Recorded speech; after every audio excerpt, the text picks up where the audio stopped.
who's a personal hero that each of you guys have?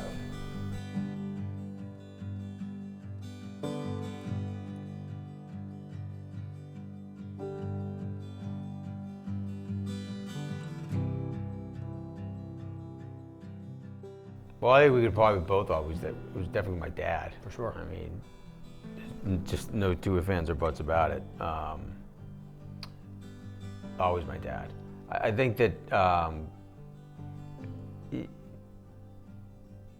not so much looking up to, I mean, Chris has mentioned it before, you know, I mean, we do have mentors, you know, some of our coaches that we've had through the years, or even just the coach, for the programs that we're in. I've got a lot of friends, very close friends of mine though, that I also look up to. You know, I definitely appreciate their work ethic, what they've done with their lives, how they've gone through their own business. Some of them are in real estate, some of them are not. I've got a lot of friends that have owned their own businesses, which, you know, this is Chris and I. This is our own business. This is what, you know, we're self-employed.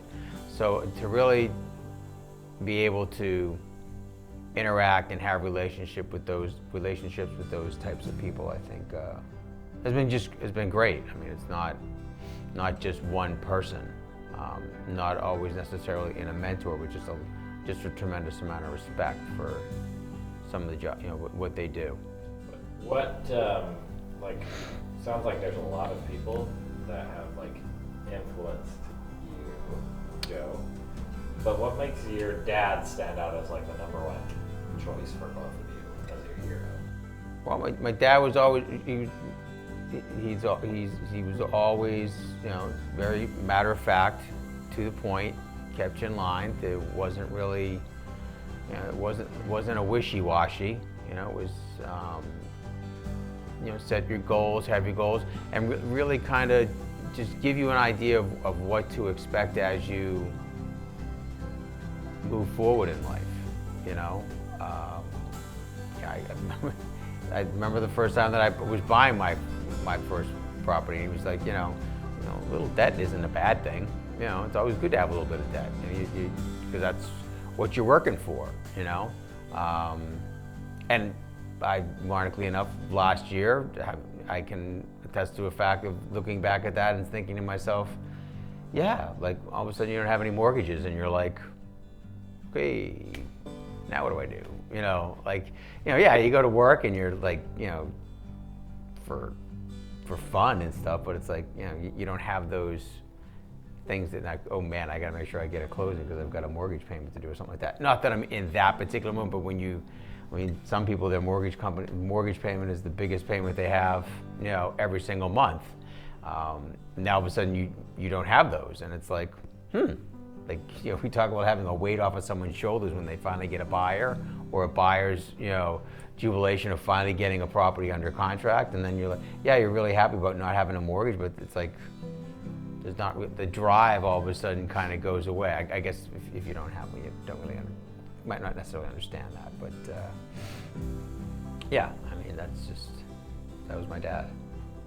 Yeah, well, I think for me, I mean, very similar to Joe in that regard, but just always very easy to talk to, and was just a phenomenal person who was just a listener.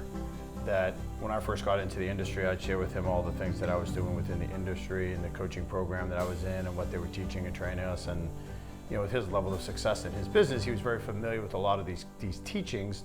He wasn't in real estate, but so it was always he was just a great listener that I could bounce things off of. And then, you know, for me, having now a family of my own and running my own business, and that kind of dynamic of balance and time, and making sure that you keep your family, you know, always at the forefront, and not allow business to take over and have every waking moment be about business and money and all of that kind of stuff. That you know, keeping the family first. And I think that's what he was always making sure that the family was kept first, looking out for the family and all that. So that's always kind of stuck with me about my dad. Was just always, no matter what level he got in his company, there was always time for family, and he always made sure that time that you remembered that, like there was those moments. That was always very important.